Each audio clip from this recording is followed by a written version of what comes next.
Mañana marcada por el debate presidencial de segunda vuelta de la ARCHI, la Asociación de Radiodifusores de Chile. Más de 1000 radios, se dieron alguna cifra como algo así como 4.700.000 personas en algún momento oyendo ese debate con Janet Jara y José Antonio Kast como protagonistas. Lo comentamos en esta ocasión con Marco Moreno, director del Centro de Democracia y Opinión Pública de la Universidad Central. Marco, muchísimas gracias por la gentileza de estar acá. ¿Cómo estás? Buenos días. Muchas gracias. Primero, oye, yo estudié en el Campo Oriente, muchos años que no iba y no conocía el anfiteatro que hicieron. Es como un centro de extensión segundo, aparte del de la Casa Central, y es muy bonito, una infraestructura muy impresionante, muy cómoda además para hacer un debate. Sí, y se notaba justamente, tanto desde el punto de vista del audio como los que pudimos ver la transmisión por streaming, efectivamente un buen espacio para este tipo de actividades. La ocasión lo ameritaba, nosotros se requería cierta comodidad. Y porque justamente era importante también que en este momento tan próximo a la elección los dos candidatos pudieran mostrar los contrastes necesarios para que la gente vaya tomando sus decisiones. Estaba prácticamente lleno, ¿no? Un auditorio como de 250 personas, pero quedaron al revés las barras. Toda la gente, si tú mirabas el escenario, Janet Jara estaba a la derecha, pero a la derecha del anfiteatro estaba la gente de Kast y al revés, los de Jara estaban al lado izquierdo.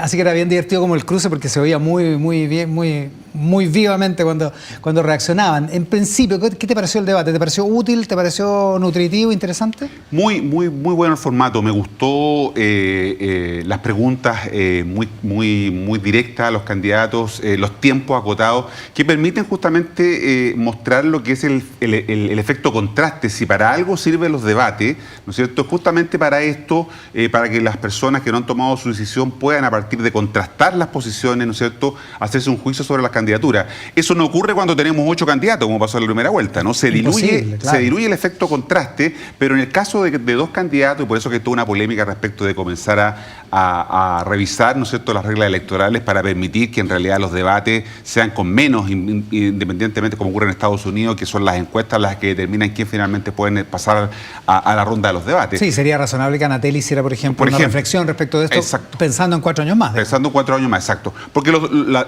este debate, el de hoy día y el de Anatel de la próxima semana, van a permitir justamente eso, ¿no? El factor contraste. El formato de permite menos, creo yo, que los candidatos, donde Jara tiene una ventaja, puedan mostrar, ¿no es cierto?, sus capacidades más de habilidades blandas, ¿no? ¿Por qué Jara tiene una ventaja, dices tú? Porque ella tiene yo diría, atributos de cercanía, de proximidad, ¿no? Es una persona... Ya, son atributos naturales. Naturales, digamos. Claro, forman parte de su manera de ser, tiene más posibilidades de lo performático desde ahí. Pero evidentemente este es un debate radial, independientemente que se transmitiera por streaming, pero la mayor parte de la gente que lo estaba escuchando en ese formato, de la radio. Solo estaba oyendo. Claro, entonces esa posibilidad no estuvo presente, por eso que, claro, ella pudo haber sido muy contundente desde el punto de vista de lo técnico, ¿no?, en sus respuestas técnicas, pero evidentemente la otra parte, la gestualidad, la manera en que se expresaba o las expresiones que ponía José Antonio Kast, no la veía la gente que estaba escuchando. ¿Lo estabas viendo o lo viste? ¿O ambas mezclaste? cosas. Le hiciste las dos cosas. Sí. Es interesante porque, bueno, es un caso de estudio en comunicaciones y en la politología, el debate Nixon-Kennedy del 60 en Estados Unidos, que fue el primer debate televisado. Fue tan traumático que pasaron 16 años hasta que siguió el siguiente debate televisado en Estados Unidos, y donde los que lo oyeron por la radio dieron como ganador a Nixon, pero los que lo vieron por la televisión dieron muy ampliamente ganador a Kennedy, que tenía esas habilidades blandas, entre otras cosas, aparte de un look más fresco, más juvenil. Exacto, y eso era lo interesante, porque aquí tenía, los que pudimos escucharlo y verlo, teníamos esas dos posibilidades, pero la mayor parte de la gente, de acuerdo a lo que dice Ipsos, que citó la propia ARCHI, 4.700.000 personas. Bueno, un mogollón de gente, ¿eh? Una cantidad muy importante de personas. Pero además porque me gustó la manera en que los periodistas encaraban, ¿no es cierto?, su rol con preguntas muy precisas sobre los temas que a la gente le interesa saber, ¿no? Creo que estuvieron todos los temas presentes, los valóricos, los referidos a políticas públicas para enfrentar migración, seguridad, economía. Creo que fue muy interesante desde ese punto de vista, porque a quienes no han tomado la decisión puede ayudarles, ¿no es cierto?, este tipo de reflexión. Ese es un punto, un primer punto. ¿Mueve la aguja en quienes no han tomado la decisión? No significativamente, ¿no? Porque los debates, para que puedan cambiar el escenario político, tienen que producir un quiebre, ¿no es cierto?, significativo. No lo hubo, parece. No lo hubo. Se necesita una tocha, como se dice a propósito de esa elección que ocurrió en España, ¿te acuerdas? 3 días antes de la elección, claro, el 2004, ¿no es cierto?, donde todo el mundo daba por ganador al Partido Popular, cuyo candidato era Rajoy, pero venía saliendo del gobierno de Aznar, y se impuso entonces el candidato socialista producto de lo que pasó y cómo manejó el gobierno el caso Atocha. Bueno, ese Atocha no se produjo hoy día, y Janet Jara lo está buscando. Janet Jara está buscando un quiebre emocional importante, porque claro, lo puramente técnico no es suficiente para una segunda vuelta en donde lo performático, ¿no?, es más importante, ¿no? Por eso es que Kast se manejó bien, no se salió de su libreto. Algunos podrían considerar que no fue muy solvente en sus respuestas técnicas, pero la pregunta es si la gente está preocupada del detalle o está preocupada más bien de la manera, ¿no es cierto?, en que enfrenta la pregunta en términos generales respecto a cómo va a resolverlo. Claro, porque de repente nosotros preguntamos cosas como, ¿sabe usted cuánto cuesta la micro? No sé. Claro. Y a lo mejor para la gente no es tan relevante eso. No, yo creo que no. Yo creo que la respuesta específica no. Ponen sino aprieto, que, ponen exactamente, aprieto, pero la manera en que de alguna manera aborda, si transmite o no seguridad, eso es lo que la gente está de alguna manera atenta, ¿no? Porque recordemos que las elecciones son cada vez más plebiscitos emocionales y la gente se mueve en esa tecla. Es un buen punto también, porque también se trata de que los candidatos, más allá de sus competencias técnicas, muestren su carácter, porque finalmente, ¿por qué vota uno? Por alguien que sea capaz de liderar en unas determinadas coordenadas, digamos. No digo un liderazgo fuerte necesariamente, sino que ¿qué tipo de liderazgo a uno le gusta más como votante, ¿no? Exactamente, y por eso que no era tan relevante la respuesta en específico, ¿no? Sino claro, que el contexto en cómo la enfrenta, ¿no es cierto?, cómo expresa, si expresa seguridad, si expresa cierta tranquilidad a quienes están escuchando respecto de que me voy a hacer cargo del problema. A lo mejor no tengo el detalle técnico. En eso fue mucho más solvente Jara. Jara fue mucho más solvente desde el punto de vista técnico, manejaba los datos, tenía la respuesta. Pero la pregunta es si eso es suficiente para una elección que no se mueve en la tecla de las medidas de política pública, sino que se mueve en la tecla de la emoción, ¿no es cierto? De la tecla del miedo, de la inseguridad, que son las que consistentemente José Antonio Kast apretó en este debate. A propósito de emociones, mira, yo estaba ahí, pues entonces es distinto estar ahí en el foro, en el set, que oírlo o verlo y mucho más que estar en la platea, digamos. Pero me empezaron a llegar comentarios de distintas personas. Los que tienden a estar más con Kast consideraron que había un tono burlón, un tono demasiado agresivo por parte de Jara. Los que están en mi WhatsApp más del lado de Jara consideraban que José Antonio Kast no contestó las preguntas. Analicemos esos dos puntos. ¿La viste agresiva a Jara? No, yo creo que ella es la retadora, ¿no? Ella está segunda en las encuestas que conocimos hasta antes que empezara la DEA. Si sumamos la votación de la derecha, José Antonio Kast tendría, ¿no es cierto?, más del 50%. Entonces, evidentemente la que tiene que salir a enfrentar al candidato que va en primer lugar es ella. Era el rol que tenía que cumplir, ¿no? No le queda otra. Ahora, la diferencia es cómo lo haces, ¿no? Cómo retas, cómo enfrentas, cómo de alguna manera confrontas al candidato, y eso es lo que de alguna manera yo creo que Jara lo hizo bien en esta oportunidad. No cayó en la provocación sin contexto, ¿no? Porque uno puede atacar al otro, pero sin tener elementos que permitan entender por qué está haciendo el punto, por qué está haciendo la diferencia, ¿no? Cuando tú le preguntabas justamente, ella insistía en el marco de tu pregunta que Kast no estaba contestando lo que tú le preguntabas a los dos, ¿no? Entonces, eso se notó, esos momentos, por ejemplo, pero forma parte de lo que ella tenía que hacer.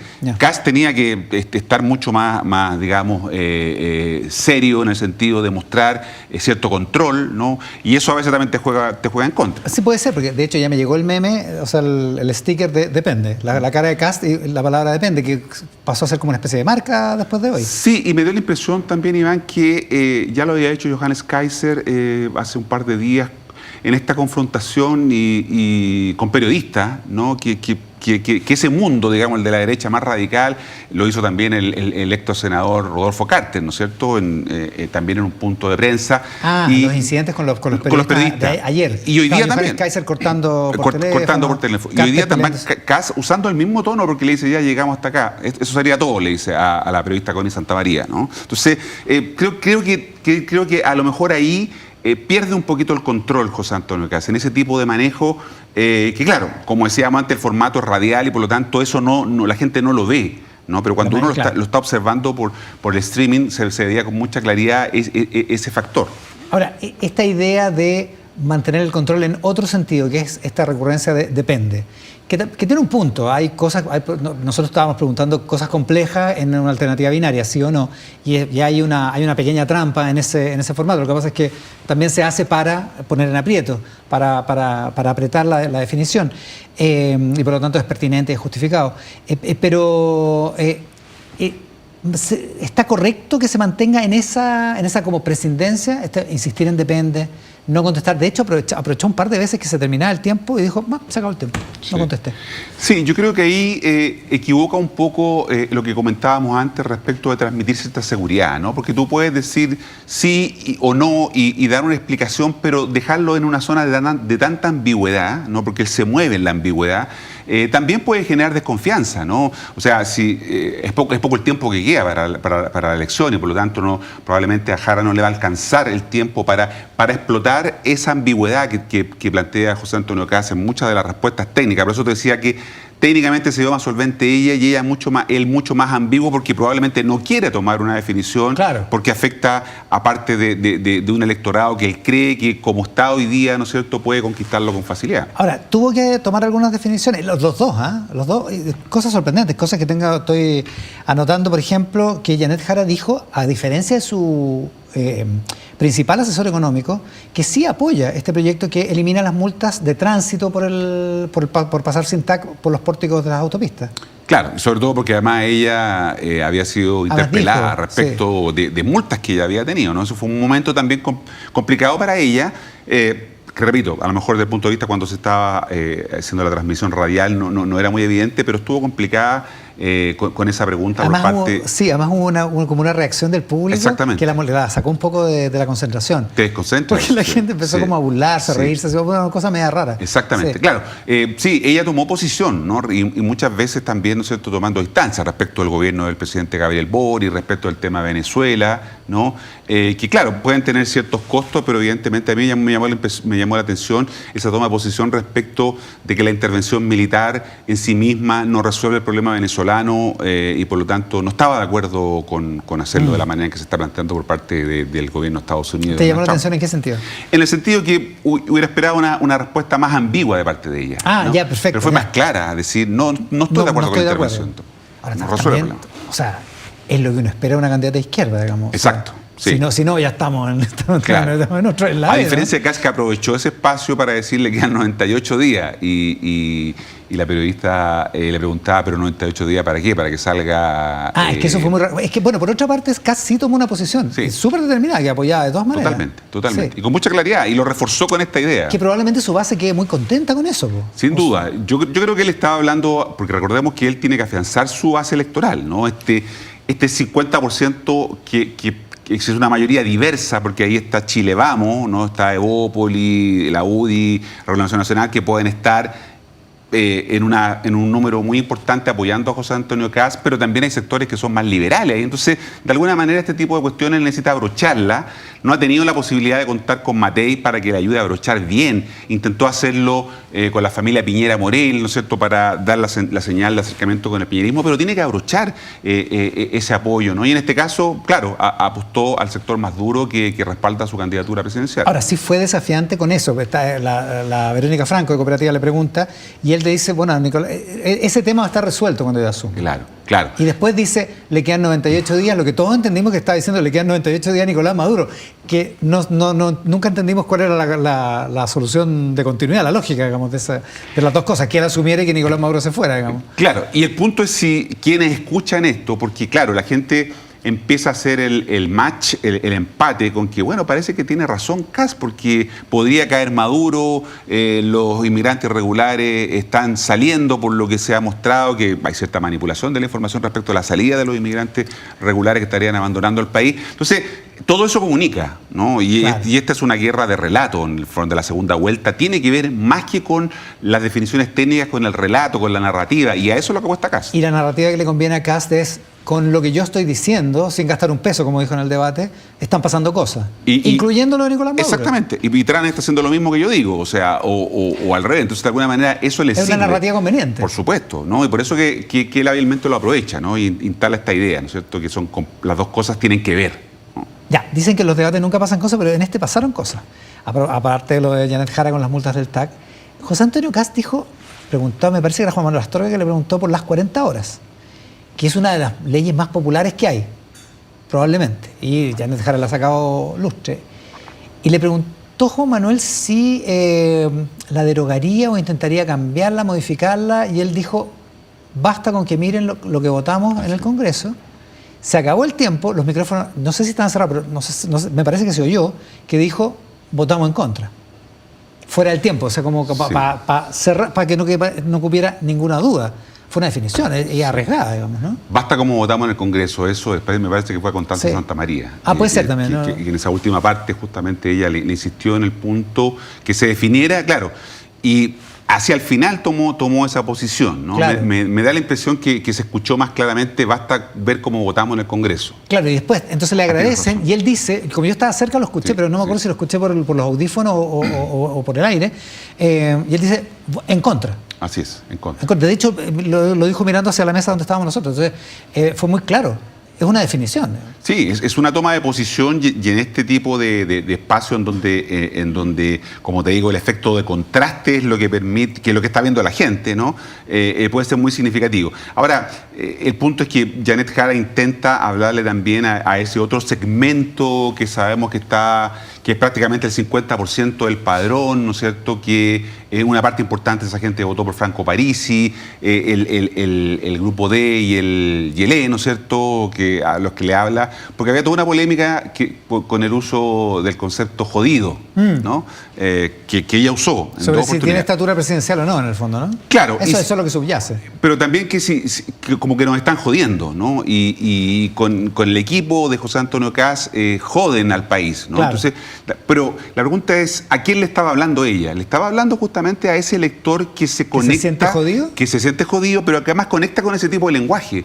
No es un término usual usar en televisión, ¿no es cierto? Claro, Uno tiene que tener cuidado con las palabras. Menos en estos debates. Menos en estos debates. La palabra jodido sabemos que es un eufemismo para decir otra cosa, ¿no? Que no podemos decir acá tampoco. Mejor que no, claro. Entonces, de alguna manera, la pregunta es si ese riesgo que tomó Jara, ¿no? le va a servir para llegar a ese electorado, al D y al F, que es un discurso más propio de...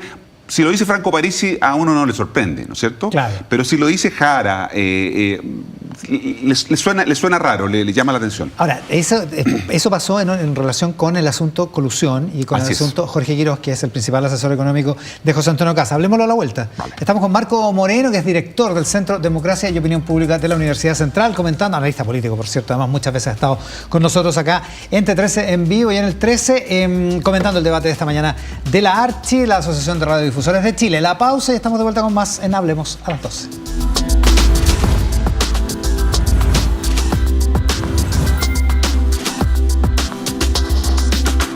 Ya volvemos con Hablemos a las 12 con Iván Valenzuela, de 13 en vivo. Noticias siempre. Porque finalmente tú tienes el poder de elegir. Tú decides. 2025. Elecciones presidenciales, segunda vuelta. Domingo 14 de diciembre, desde las 6 de la mañana y durante todo el día, por todas nuestras plataformas. Tele 13, el poder de votar informados. El chip A19 Pro de Apple se enfría por evaporación, porque un funcionamiento en frío puede ayudar a superar límites y ejecutar más de 35 billones de tareas complejas por segundo. Imagina si tuviéramos todo ese poder.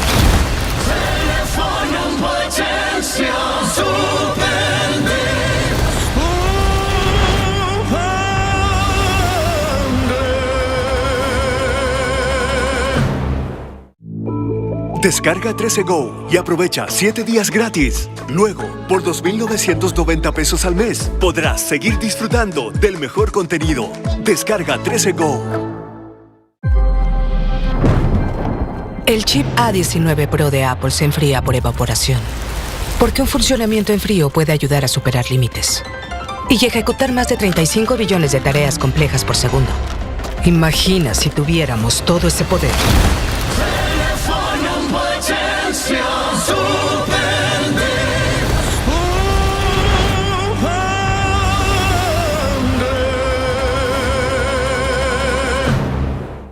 La nominación sorpresa pondrá a saltar a los participantes. ¡Que se enciendan los motores! Los participantes ingresan a la cuenta de 3, 2, 1. ¡Vámonos!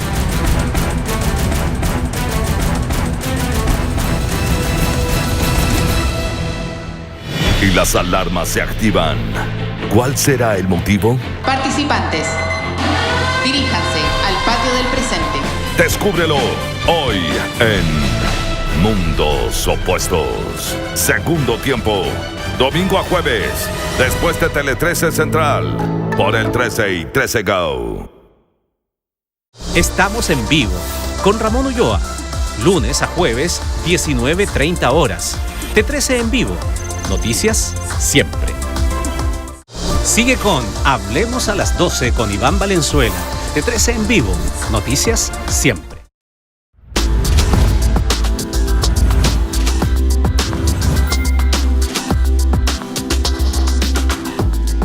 Hablemos a las 12, política y actualidad. Hoy, por cierto, con un día marcado por el debate presidencial de Archie en segunda vuelta. Esta mañana lo comentamos con Marco Moreno, director del Centro de Democracia y Opinión Pública de la Universidad Central. Marco, dejamos planteado el tema. Probablemente uno de los momentos más tensos del debate fue la arremetida, una pregunta de Octavia Rivas de la Radio Universo, que da pie a una arremetida de Janet Jara por el tema colusión. Esto a partir de la participación con informes técnicos de Jorge Quiroz, principal asesor económico de Kast, en varias causas de colusión, digamos. Sí, efectivamente fue un momento, y fue al principio además, fue Sí, iniciando fue la partida, el claro. debate, estaba todavía muy frío el ambiente, pero claro, generó Y se calentó bastante. Se calentó bastante, ahora... es cierto que a la gente le hace sentido, pero creo yo que le hace menos sentido la palabra colusión, probablemente tal, ¿Ya? que hablar de los pollos y la farmacia. Probablemente que Janet Jara entró mucho en la discusión técnica sobre la colusión, pero a la gente a la que ella quiere llegar. Recordemos que no es probablemente a la élite, que La gente más informada. La gente más informada. Que, claro, Toda nuestra audiencia que está viendo este programa. asociamos el concepto colusión con eso, pero el grupo D, el E y el F, que son el objetivo que tiene hoy día perforar ese electorado, ¿no es ¿Ya? cierto? Tiene que llegar con un lenguaje mucho más... O sea, más- tenéis que decirle pollo. Así es, Tenéis que decirle pollo, remedio. farmacia, remedio, de manera mucho más concreta. Ya. Me imagino que no sé si sus asesores estarán insistiendo en eso. Pero claro, fue un duro golpe porque en varios momentos volvió sobre el tema, ¿no? No, o sea, fue un todo punto lo que- débil. todo fue lo un que punto pudo, débil, digamos. sí, Ahora, para Kast. pero curiosamente, José Antonio Kast no le entraron balas y respaldó muy radicalmente a Jorge Quiroz. ¿Lo ves como una cuestión correcta? Y me llamó la atención que dijo que aquí está, me está acompañando. Bueno, estaba ahí, ¿ah? De hecho, estaba ahí, claro. Entonces, De hecho, era parte de la atención es que estábamos hablando de una persona que no estaba en el set, pero estaba a 4 metros de la Octavia Rivas, digamos. claro, La periodista que hizo la pregunta. él no se ha movido de esa posición y está muy digamos, convencido. Ahora, no sé si en la eventualidad que él sea presidente va a poder sostener a Quiroz como su ministro, eventual ministro de Hacienda, con evidentemente una bola de nieve que puede crecer, ¿no? Que puede hacer difícil también la conducción de la economía o de las finanzas públicas de alguien que tiene, ¿no es cierto?, este factor que no es un invento, Teatro. sino que, No. claro, es una realidad. Ahora, claro, lo que sí es inexacto es decir que él inventó la colusión, son cosas distintas, digamos, pero dicho eso, el respaldo tan decidido también es porque de alguna manera compromete, ¿no? Sí, o sea, me pareció que a diferencia de otras oportunidades, José Antonio Kast fue muy categórico. Ahí tomó posición y dijo, él es una persona clave, ¿no es cierto?, en mi equipo, ¿no? Y por lo tanto no hay ningún problema, porque además no ha sido condenado, no. Exacto. Porque entre medio estuvo también esta infracción de conducir, ¿no es cierto?, en estado o con... Bajo la influencia. Bajo la influencia del alcohol, ¿no? Sí. Sí, que además que Kast se encargó de decirle, de corregir la pregunta, Exacto. que dijo, no fue condenado por eso, cosa en la que tiene razón además. Dijo Janet Jara que fundiría bienes nacionales con vivienda. A mí me pareció sorprendente.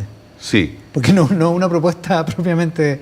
O sea, los menos ministerios provenían del otro lado en la primera vuelta. Sí, probablemente el tema de vivienda, a propósito de la toma de San Antonio, fue también un momento, yo diría, interesante. Ella se vio obligada a tomar posición respecto del tema. Ella dijo que que el tema del campamento de San Antonio había que sacarlo de una lógica de política pública más de Estado y que era una cosa muy específica. Lo situó como una excepción. Lo situó como una excepción a propósito de la expropiación, ¿no es cierto?, de una parte de las hectáreas de ese terreno que el gobierno decidió llevar adelante. Ahí, claro, ahí yo creo que José Antonio Kast fue mucho más sólido respecto de se aplicará la ley, ¿no es cierto? Transmitió con mucha fuerza ese concepto. Transmitió como firmeza. Sí, con firmeza. Sí. Y en general ahí, pero en otros momentos también aplicaremos la ley. No tenemos nada más que hacer que aplicar la ley y por lo tanto este tema de la certeza jurídica no es un punto también que la gente quiere escuchar, ¿no? O sea, me importa, o a la gente le importa que las leyes se apliquen efectivamente. Y eso él lo puso como contraste respecto de lo que ha hecho este gobierno, ¿no es cierto? Ahí es interesante el punto porque, por otra parte, en el mundo en el que, como dices tú, Jara tiene que penetrar, probablemente muchas de esas personas tienen un comité para la vivienda, están esperando y efectivamente pueden sentir que la gente, por estar en una toma, de alguna manera se salta la fila, la hace un poco más rápida, un poco más fácil y aquí van a tener, por la vía de la excepción, porque es muy masiva, por la razón que sea, van a tener un camino harto más directo para encontrar una solución habitacional, digamos. Sí, yo creo que eso se instala especialmente esta sensación de los vivos, los que siempre están ganando en la pasada, ¿no es cierto? Eso también molesta a los chilenos, ¿no? Y de alguna manera hay gente que, la propia Jara dijo que había gente que sacó un estudio de techo para Chile, que decía que un número muy importante de la gente que estaba en los campamentos, está en tomas, claro, tiene o está en proceso, ¿no es cierto?, de tener una libreta para poder acceder a un subsidio habitacional. Claro, un dato que no sé si es posible extrapolar, no hay cómo extrapolarlo a la toma de San Antonio, habría que ver el dato en particular de San Antonio. Claro, porque este fue un estudio de techo para Chile, para más o menos, para todos los que están en situación por el déficit de vivienda habitacional. Entonces, claro, pero fue un momento complicado para ella lo que pasa con esa, porque además es un tema que está en la noticia hoy día, que está en la agenda, sí, ¿no? Sí, porque además ayer hubo una resolución. Digamos. Así es. ¿Y el indulto de Krasnov y el tema violación a los derechos humanos, qué te pareció? Me pareció que bueno, era consistente con lo que ella viene diciendo, pero el anuncio de que en la eventualidad que ella sea electa presidenta no va a haber ningún indulto de ningún tipo, ¿no? También fue una señal muy potente que descolocó un poco a Kast más que respecto a su posición sobre de Krasnov, ¿no es cierto? Que ahí también fue nuevamente ambiguo José Antonio Kast, ¿no? Yo creo que está muy preocupado de lo que pasa con su flanco derecho, pero ya no está compitiendo Kaiser por su flanco derecho, por lo tanto debiera tener un poquito más de capacidad de moverse y no quedar amarrado con el tema. Ahora, yo lo que entendí, no sé, a lo mejor entendiste otra cosa, puedo estar equivocado, pero yo entendí que no pensaba indultar específicamente a Krasnov, sino que más bien acogerse como al proyecto de ley que hay ahora en el Senado, ¿no? Sí, pero quedó en la ambigüedad. Sí, ya. A mí la impresión que lo estaba mirando quedó como ahí dando vuelta, ¿no? Entonces, en ese sentido ella aprovechó el momento. Creo que lo más significativo de ese segmento es cuando dice que no voy a indultar a nadie. Y la periodista le pregunta, tampoco a gente que más o menos del otro sector, ¿no es cierto? Y ella dijo, no, a nadie, ¿no? Y respecto de lo que ya pasa... lo había dicho en el debate de Canal 13 sobre Mauricio Hernández Norambuena, por ejemplo. Así es. Y sobre los indultados por el estallido social, dijo, bueno, yo no era presidenta, no fue mi decisión, ¿no? O sea, marcando una clara posición respecto al tema de la certeza jurídica también, ¿no? Otra cosa que encontré muy interesante es que durante toda esta campaña José Antonio Kast se había mantenido como lejano de la idea de la figura de Bukele. De hecho, nunca tuvo la foto con Bukele. Fue con su equipo a El Salvador, vieron el tema de las cárceles, no sé qué, y siempre se mantenía como tomamos de cada experiencia lo mejor y en el caso de El Salvador tomamos el tema de las cárceles. Pero hoy dijo que si los chilenos quisieran votar por un presidente, si pudieran votar por Bukele, votarían por Bukele. Sí, y afirmó otra cosa. Fue más lejos de lo que había ido nunca en la campaña. Que había prácticamente 0% de homicidio. De homicidio, no sé, entonces una cifra también arriesgada, pero bueno, claro. Es cierto que hay una baja significativa, muy significativa, sin duda. En El Salvador, porque lo que busca él es hacer la conexión emocional con la gente que se siente, ¿no es cierto?, amenazada, que no puede salir de sus casas, que quiere seguridad, que quiere orden. Recordemos que el 14 de noviembre lo que se impuso fue el voto del orden, ¿no? Más allá de que la gente no votó ni por la derecha ni por la izquierda, sino que votó por la idea de orden, y Kast refuerza con estas ideas, ¿no es cierto?, ese concepto, ¿no? De alguna manera le da mayor consistencia a esta idea de que él representa el orden, ¿no? Porque figuras como Trump, figuras como Bukele, que la gente podría ver, ¿no es cierto?, como cuestiones que podrían ayudar a resolver el problema de la seguridad en Chile, él la representa mejor que Jara. Es interesante, Francisco Covarrubias, cuando estaba antes el rector de la Universidad de Alfedañez, que era columnista en Tele 13 Radio, lo dijo alguna vez, yo creo que hace más de un año. Dijo, esta va a ser una elección de orden y progreso. Y ahí le pusimos como la elección a la brasileña, ¿no? Claro. Porque es lo que dice la bandera de Brasil. Orden y progreso. Y vaya que ha sido así, ¿o no? Sin duda. Y es porque la demanda de orden es la que está marcando esta elección, ¿no es cierto? Nos desplazamos desde una demanda de cambio que permitió que Boric, bueno, con el estallido social y que Boric fuera electo presidente, se desplazó el péndulo hacia la demanda de orden y eso es lo que se expresó el domingo 14 con mucha claridad. El voto de orden no es lo que permitió a Kast aparecer, ¿no es cierto?, en el primer lugar. Claro, y Kast parece leerlo bien cuando hace lo de Bukele, ¿no? Sin duda. Marco, muchísimas gracias por comentar el debate con nosotros hoy día. Marco Moreno es director del Centro de Democracia y Opinión Pública de la Universidad Central, destacado analista político en nuestro país y ha estado con nosotros comentando este debate que ha marcado la agenda política durante esta jornada. Sigan las noticias aquí en T13 en vivo después de esta pausa. Muchas gracias por estar ahí.